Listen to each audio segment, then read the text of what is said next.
ದೇಗುಲ ಎಂದಾಕ್ಷಣ ನಮ್ಮ ಮನಸ್ಸಿಗೆ ಬರುವುದು ಅಲ್ಲಿ ನೆಲೆಸಿರುವ ಪ್ರಶಾಂತತೆಯ ಪರಿಸರ, ಇತಿಹಾಸದ ಕಥೆಗಳು ಮತ್ತು ಅಲ್ಲಿ ನಡೆಯುವ ವಿಸ್ಮಯ ಕಥೆಗಳು.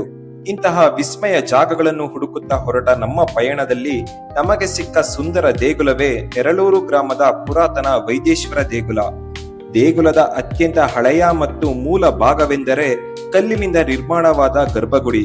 10ನೇ ಶತಮಾನದಲ್ಲಿ ಈ ಪ್ರದೇಶವನ್ನು ಆಳುತ್ತಿದ್ದ ಪಶ್ಚಿಮ ಗಂಗಾ ಅರಸರು ಮತ್ತು ಚೋಳ ಸಾಮ್ರಾಜ್ಯಕ್ಕೆ ಹೋಲುವ ನೀಲಿ ನಕ್ಷೆಯಂತೆ ಕಾಣುತ್ತದೆ.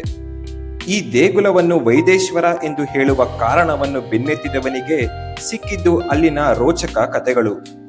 ಈ ಹಿಂದೆ ದೇಗುಲದ ಸುತ್ತಮುತ್ತ ಸಾಕಷ್ಟು ಪ್ರಮಾಣದ ಆಯುರ್ವೇದ ಗಿಡಮೂಲಿಕೆಗಳ ತಳಿಗಳು ಬೆಳೆದಿದ್ದವು. ಈ ಗಿಡ ಮರಗಳ ಬೇರುಗಳು ದೇಗುಲದ ಪಕ್ಕದ ನೆಲದ ಅಡಿಯ ನೀರನ್ನು ಸ್ಪರ್ಶಿಸುತ್ತಿತ್ತು ಮತ್ತು ಅದೇ ನೀರನ್ನು ಪ್ರತಿದಿನ ಶಿವನಿಗೆ ಅಭಿಷೇಕ ಮಾಡುತ್ತಿದ್ದರಿಂದ ಇಲ್ಲಿ ಬರುವ ಜನರು ತೀರ್ಥವನ್ನು ಕುಡಿದಾಗ ಅಥವಾ ಮೈಗೆ ಸವರಿಕೊಂಡಾಗ ದೀರ್ಘಕಾಲದ ಚರ್ಮ ಕಾಯಿಲೆಗಳು ಗುಣವಾಗುತ್ತಿತ್ತು. ಇದೇ ಕಾರಣದಿಂದ ಈ ದೇಗುಲವು ವೈದೇಶ್ವರ ಎಂದು ಪ್ರಸಿದ್ಧಿಯಾಯಿತು.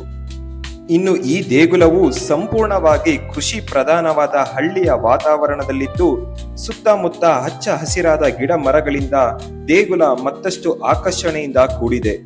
ದೇಗುಲದಲ್ಲಿ ಕಂಡುಬರುವ ಶಿಲಾಶಾಸನಗಳು ಇದರ ನಿಖರವಾದ ವಯಸ್ಸು ಮತ್ತು ರಾಜವಂಶಗಳ ಕೊಡುಗೆಗಳನ್ನು ಸಾಬೀತುಪಡಿಸುತ್ತದೆ. ಹೀಗೆ ಒಂದು ಪುಟ್ಟ ಹಳ್ಳಿಯಲ್ಲಿ ಸಾವಿರಾರು ವರ್ಷಗಳ ಹಳೆಯ ಇತಿಹಾಸ ಮತ್ತು ಪ್ರಕೃತಿಯ ಮಡಿಲಲ್ಲಿ ನೆಲೆಸಿರೋ ಈ ಭವ್ಯ ದೇಗುಲವನ್ನು ಸ್ಥಳೀಯ ಜನರು ಇನ್ನೂ ರಕ್ಷಿಸುತ್ತಿದ್ದಾರೆ. ಮತ್ತಷ್ಟು ಹೊಸ ಕಥೆಗಳೊಂದಿಗೆ ನಾವು ನಿಮ್ಮ ಮುಂದೆ ಮತ್ತೆ ಸಿಗೋಣ.